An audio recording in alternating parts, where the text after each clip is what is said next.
महाराजा Sayajirao university में MSW और MHRM की सीटें बढ़ाने के मुद्दे को लेकर एबीवीपी की ओर से वाइस चांसलर के सामने बैठकर रामधुन बुलाते हुए विरोध प्रदर्शित किया गया। एबीवीपी संगठन हमेशा ही छात्रों के हित में कार्यरत रहता है। तब इस बार महाराजा सयाजीराव यूनिवर्सिटी की हेड ऑफिस पर एबीवीपी यानी कि अखिल भारतीय विद्यार्थी परिषद की ओर से नारेबाजी करते हुए एक महत्वपूर्ण विषय को लेकर वाइस चांसलर धनेश पटेल के सामने पेशकश रखी गई। दरअसल एबीवीपी की ओर से एमएसडब्ल्यू और एमएचआरएम में सीटें बढ़ाने की मांग साझा की जा रही है और साथ ही इन दोनों फैकल्टीज की एडमिशन कमेटी को उनके सामने रखने की और उनकी समस्याएं सुलझाने की मांग भी साझा की जा रही है, जिसके मद्देनजर आज एबीवीपी की ओर से नारेबाजी करते हुए यूनिवर्सिटी के मुख्यालय पर एंट्री ली गई और बाद में वाइस चांसलर धनेश पटेल की केबिन में उनके सामने बैठकर रामधुन कर इस मामले में विरोध भी जताया गया। ભૂતકાળની અંદર અખિલ ભારતીય વિદ્યાર્થી પરિષદે 12/6/2025ના રોજ એમએસ યુનિવર્સિટી હેડ ઓફિસ પર વાઇસ ચાન્સેલર સરને રજૂઆત કરી હતી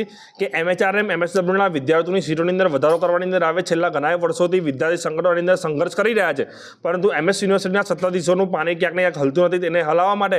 આ વખતે અખિલ ભારતીય વિદ્યાર્થી પરિષદે એક બીડું પકડ્યું છે કે એમએચઆરએમ અને એમએસડબ્લ્યુના વિદ્યાર્થીઓને સીટોની અંદર વધારો કરાવી આપીશું। 40 સીટોની સામે 2800 જેટલા વિદ્યાર્થીઓ એક્ઝામ આપી છે, પરંતુ માત્ર વિદ્યાર્થીઓને 40 સીટ આપવાની અંદર આવે છે। તો એમએચઆરએમ અને એમએસડબ્લ્યુના વિદ્યાર્થીઓની સીટોની અંદર વધારો કરવાની અંદર આવે અને અત્યારે અમારી સ્પષ્ટ રજૂઆત છે કે એમએચઆરએમ અને એમએસડબ્લ્યુના વિદ્યાર્થીઓની જે એડમિશન કમિટી છે, કમિટીને અમારી સમક્ષ મૂકવાની અંદર આવે અને કમિટીને અમારા પ્રશ્નો છે જ્યાં સુધી અમારું નિરાકરણ નહીં થાય ત્યાં સુધી विद्यार्थी कार्यकर्ताओं यहाँ हलवाना नहीं। हमसे जुड़े रहने के लिए हमारे YouTube चैनल को सब्सक्राइब करें और नई वीडियो की नोटिफिकेशन के लिए बेल आइकॉन को दबाएं।